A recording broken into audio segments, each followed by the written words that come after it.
Dr. Buillivant, Nathaniel Hawthorne.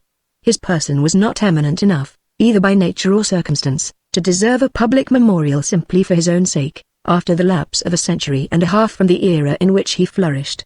His character, in the view which we propose to take of it, may give a species of distinctness and point to some remarks on the tone and composition of New England society, modified as it became by new ingredients from the Eastern world, and by the attrition of 60 or 70 years over the rugged peculiarities of the original settlers. We are perhaps accustomed to employ too somber a pencil in picturing the earlier times among the Puritans, because at our cold distance, we form our ideas almost wholly from their severest features. It is like gazing on some scenes in the land which we inherit from them. We see the mountains, rising sternly and with frozen summits tipped to heaven, and the forests, waving in massy depths where sunshine seems a profanation, and we see the grey mist, like the duskiness of years, shedding a chill obscurity over the whole.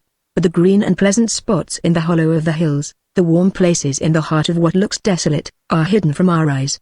Still, however, a prevailing characteristic of the age was gloom, or something which cannot be more accurately expressed than by that term, and its long shadow, falling over all the intervening years, is visible, though not too distinctly, upon ourselves.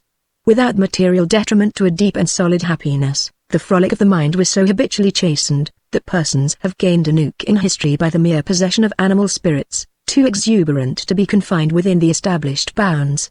Every vain just and unprofitable word was deemed an item in the account of criminality, and whatever wit, or semblance thereof, came into existence, its birthplace was generally the pulpit, and its parent some sour old Genevan divine. The specimens of humour and satire, preserved in the sermons and controversial tracts of those days, are occasionally the apartment expressions of pungent thoughts, but oftener they are cruel torturings and twistings of trite ideas, disgusting by the wearisome ingenuity which constitutes their only merit. Among a people where so few possessed, or were allowed to exercise, the art of extracting the mirth which lies hidden like latent caloric in almost everything, a gay apothecary, such as Dr. Buillivant, must have been a phenomenon. We will suppose ourselves standing in Cornhill, on a pleasant morning of the year 1670, about the hour when the shutters are unclosed, and the dust swept from the doorsteps, and when business rubs its eyes, and begins to plod sleepily through the town. The street, instead of running between lofty and continuous piles of brick, is but partially lined with wooden buildings of various heights and architecture, in each of which the mercantile department is connected with the domicile, like the gingerbread and candy shops of an after-date. The signs have a singular appearance to a stranger's eye. These are not a barren record of names and occupations, yellow letters on blackboards, but images and hieroglyphics, sometimes typifying the principal commodity offered for sale, though generally intended to give an arbitrary designation to the establishment. Overlooking the bearded Saracens, the Indian queens, and the wooden Bibles, let it direct our attention to the white post newly erected at the corner of the street, and surmounted by a gilded countenance which flashes in the early sunbeams like veritable gold. It is a bust of Aesculapius, evidently of the latest London manufacture, and from the door behind it steams forth a mingled smell of musk and asafoetida and other drugs of potent perfume, as if an appropriate sacrifice were just laid upon the altar of the medical deity. 5 or 6 idle people are already collected, peeping curiously in at the glittering array of gallipets and phials, and deciphering the labels which tell their contents in the mysterious and imposing nomenclature of ancient physic. They are next attracted by the printed advertisement of a panacea, promising life but one day short of eternity, and youth and health commensurate. An old man, his head as white as snow, totters in with a hasty clattering of his staff, and becomes the earliest purchaser, hoping that his wrinkles will disappear more swiftly than they gathered. The doctor, so styled by courtesy, shows the upper half of his person behind the counter, and appears to be a slender and rather tall man. His features are difficult to describe, possessing nothing peculiar, except a flexibility to assume all characters it, tan, while his eye, shrewd, quick, and saucy, remains the same throughout. Whenever a customer enters the shop, if he desire a box of pills, he receives with them an equal number of hard, round, dry jokes, or if a dose of salts, it is mingled with a portion of the salt of Attica, or if some hot, oriental drug, it is accompanied by a racy word or two that tingle on the mental palate, all without the least additional cost. Then there are twistings of mouths which never lost their gravity before. As each purchaser retires, the spectators see a resemblance of his visage pass over that of the apothecary, in which all the ludicrous points are made most prominent, as if a magic looking glass had caught the reflection, and were making sport with it. unwonted titterings arise and strengthen into bashful laughter, but are suddenly hushed as some minister, heavy-eyed from his last night's vigil, or magistrate, armed with the terror of the whipping post and pillory, or perhaps the governor himself, goes by like a dark cloud intercepting the sunshine. About this period, many causes began to produce an important change on and beneath the surface of colonial society.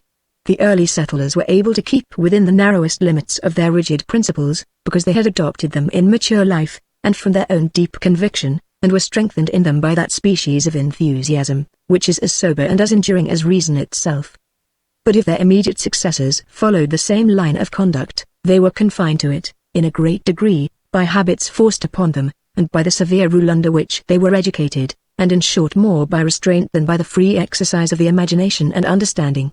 When therefore the old original stock, the men who looked heavenward without a wandering glance to earth, had lost a part of their domestic and public influence, yielding to infirmity or death, a relaxation naturally ensued in their theory and practice of morals and religion, and became more evident with the daily decay of its most strenuous opponents.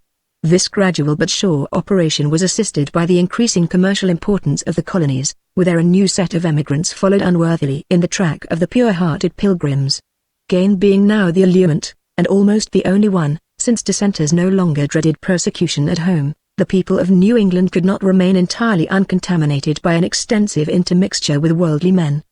The trade carried on by the colonists, in the face of several inefficient acts of Parliament, with the whole maritime world, must have had a similar tendency, nor are the desperate and dissolute visitants of the country to be forgotten among the agents of a moral revolution. Freebooters from the West Indies and the Spanish Main, state criminals, implicated in the numerous plots and conspiracies of the period, felons, loaded with private guilt, numbers of these took refuge in the provinces, where the authority of the English king was obstructed by a zealous spirit of independence, and where a boundless wilderness enabled them to defy pursuit. Thus the new population, temporary and permanent, was exceedingly unlike the old, and far more apartment to disseminate their own principles than to imbibe those of the Puritans. All circumstances unfavorable to virtue acquired double strength by the licentious reign of Charles II, though perhaps the example of the monarch and nobility was less likely to recommend vice to the people of New England than to those of any other part of the British Empire. The clergy and the elder magistrates manifested a quick sensibility to the decline of godliness, their apprehensions being sharpened in this particular no less by a holy zeal than because their credit and influence were intimately connected with the primitive character of the country. A synod, convened in the year 1679, gave its opinion that the iniquity of the times had drawn down judgments from heaven, and proposed methods to assuage the divine wrath by a renewal of former sanctity. But neither the increased numbers nor the altered spirit of the people, nor the just sense of a freedom to do wrong, within certain limits, would now have permitted the exercise of that inquisitorial strictness, which had been wont to penetrate to men's firesides and watch their domestic life, recognizing no distinction between private ill conduct and crimes that endanger the community. Accordingly, the tide of worldly principles encroached more and more upon the ancient landmarks, hitherto esteemed the enter boundaries of virtue.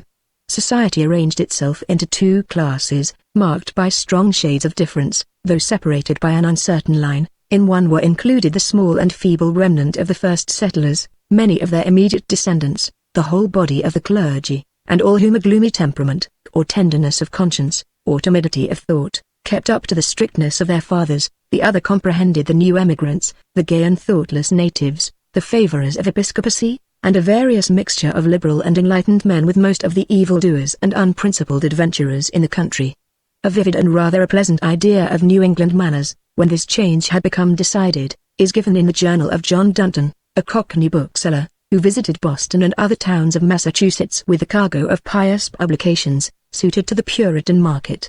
Making due allowance for the flippancy of the writer, which may have given a livelier tone to his descriptions than truth precisely warrants, and also for his character, which led him chiefly among the gayer inhabitants, there still seems to have been many who loved the wine-cup and the song, and all sorts of delightful naughtiness.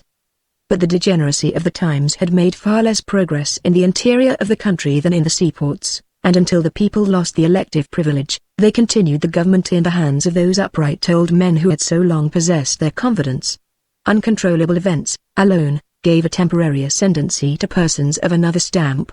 James II, during the 4 years of his despotic reign, revoked the charters of the American colonies, arrogated the appointment of their magistrates, and annulled all those legal and prescriptive rights which had hitherto constituted them nearly independent states.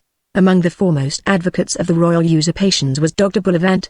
Gifted with a smart and ready intellect, busy and bold, he acquired great influence in the new government, and assisted Sir Edmund Andros, Edward Randolph, and 5 or 6 others, to browbeat the council, and misrule the northern provinces according to their pleasure. The strength of the popular hatred against this administration, the actual tyranny that was exercised, and the innumerable fears and jealousies, well grounded and fantastic, which harassed the country, may be best learned from a work of Increase Mather, The Remarkable Providences of the Earlier Days of American Colonization. The good divine, though writing when a lapse of nearly 40 years should have tamed the fierceness of party animosity, speaks with the most bitter and angry scorn of Apothecary Buillivant, who probably indulged his satirical propensities, from the seat of power, in a manner which rendered him an especial object of public dislike. But the people were about to play off a piece of practical fool on the doctor and the whole of his coadjutors, and have the laugh all to themselves.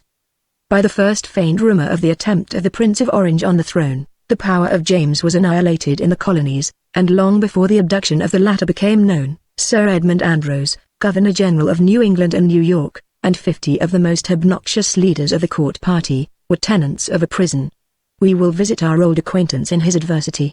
The scene now represents a room of 10 feet square, the floor of which is sunk a yard or 2 below the level of the ground. The walls are covered with a dirty and crumbling plaster, on which appear a crowd of ill-favored and lugubrious faces done in charcoal, and the autographs and poetical attempts of a long succession of debtors and petty criminals. Other features of the apartment are a deep fireplace, superfluous in the sultriness of the summer's day, a door of hard-hearted oak, and a narrow window high in the wall, where the glass has long been broken, while the iron bars retain all their original strength. Through this opening come the sound of passing footsteps in the public street, and the voices of children at play. The furniture consists of a bed, or rather an old sack of barley straw, thrown down in the corner farthest from the door, and a chair and table, both aged and infirm, and leaning against the side of the room, besides lending a friendly support to each other. The atmosphere is stifled and of an ill smell, as if it had been kept close prisoner for half a century, and had lost all its pure and elastic nature by feeding the tainted breath of the vicious and the sighs of the unfortunate. Such is the present abode of the man of medicine and politics, and his own appearance forms no contrast to the accompaniments. His wig is unpowdered, out of curl, and put on awry. The dust of many weeks has worked its way into the web of his coat and small clothes, and his knees and elbows peep forth to ask why they are so ill-clad. His stockings are ungartered, his shoes down at the heel. His waistcoat is without a button, and discloses a shirt as dingy as the remnant of snow in a showery April day. His shoulders have become rounder, and his whole person is more bent and drawn together, since we last saw him, and his face has exchanged the glory of wit and humour for a sheepish dullness. At intervals, the doctor walks the room, with an irregular and shuffling pace. Anon, he throws himself flat on the sack of barley straw, muttering very reprehensible expressions between his teeth. Then again he starts to his feet, and journeying from corner to corner, finally sinks into the chair, forgetful of its three-legged infirmity till it lets him down upon the floor. The grated window, his only medium of intercourse with the world, serves but to admit additional vexations. Every few moments the steps of the passengers are heard to pause, and some well-known face appears in the free sunshine behind the iron bars. Brimful of mirth and drollery, the owner whereof stands on tiptoe to tickle poor Dr. Buillivant with a stinging sarcasm. Then laugh the little boys round the prison door, and the wag goes chuckling away. The apothecary would fain retaliate, but all his quips and repartees, and sharp and facetious fancies, once so abundant, seem to have been transferred from himself to the sluggish brains of his enemies. While endeavoring to condense his whole intellect into one venomous point, in readiness for the next assailant, he is interrupted by the entrance of the turnkey with the prison fare of Indian bread and water. With these dainties we leave him. When the turmoil of the Revolution had subsided, and the authority of William and Mary was fixed on a quiet basis throughout the colonies, the deposed governor and some of his partisans were sent home to the new court, and the others released from imprisonment. The New Englanders, as a people, and not a department, to retain a revengeful sense of injury, and nowhere, perhaps, could a politician, however odious in his power, live more peacefully in his nakedness and disgrace. Dr. Buillivant returned to his former occupation, and spent rather a desirable old age. Though he sometimes hit hard with a jest, yet few thought of taking offence, for whenever a man habitually indulges his tongue at the expense of all his associates, they provide against the common annoyance by tacitly agreeing to consider his sarcasms as null and void.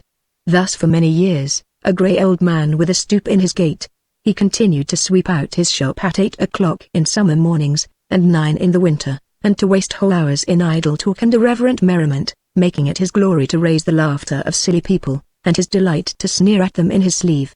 At length, one pleasant day, the door and shutters of his establishment kept closed from sunrise till sunset, and his cronies marvelled a moment, and passed on. A week after, the rector of King's Chapel said the death rite over Dr. Buillivant, and within a month a new apothecary, and a new stock of drugs and medicines, made their appearance at the gilded head of Aesculapius.